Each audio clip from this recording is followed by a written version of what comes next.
I wonder if the elder Mr. Thompson's fallen ill or something, I said.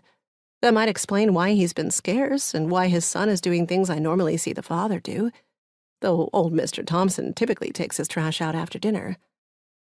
That would explain a lot, she said, then sighed. He is getting on in years. It might not be all that difficult to imagine. I wish he would have answered us instead of just staring like that, I said. We could have offered to help or something. I wonder if his father likes chicken soup. Vicky brightened. Oh, that's a great idea, she said. We could get some meals together for them and bring them over. Even if he's just a little under the weather, it always helps to have one less thing to worry about, especially something like food. Then maybe Gerald will talk to us, I said. It's a plan, Vicky said. Why don't we both make a meal and a dessert? I've never known anyone to turn down one of my pecan pies. I smirked at her. And yet you were the one who was just saying you thought Gerald was acting strangely. He was, she said.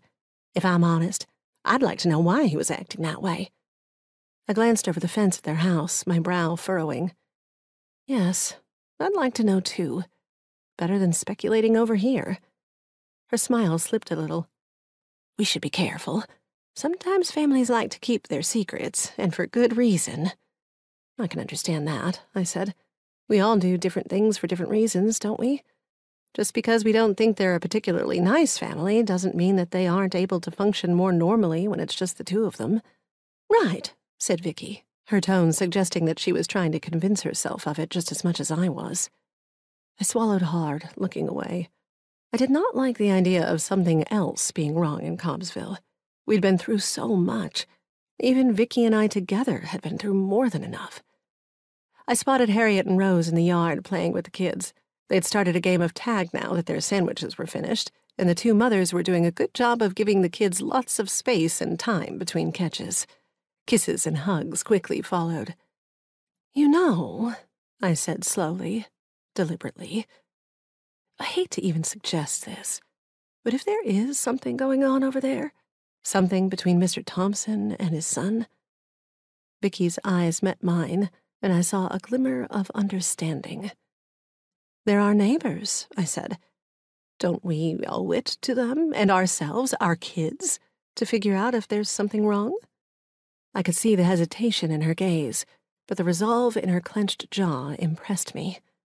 Vicky might have seemed like an ordinary housewife with a typical family, a happy husband and children, but she was not easily frightened.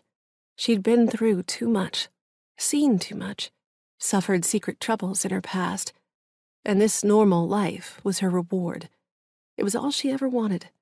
She told me multiple times. A dark cloud settled over the yard, bathing the end of Pine Street in shadow. A chill raced down my spine.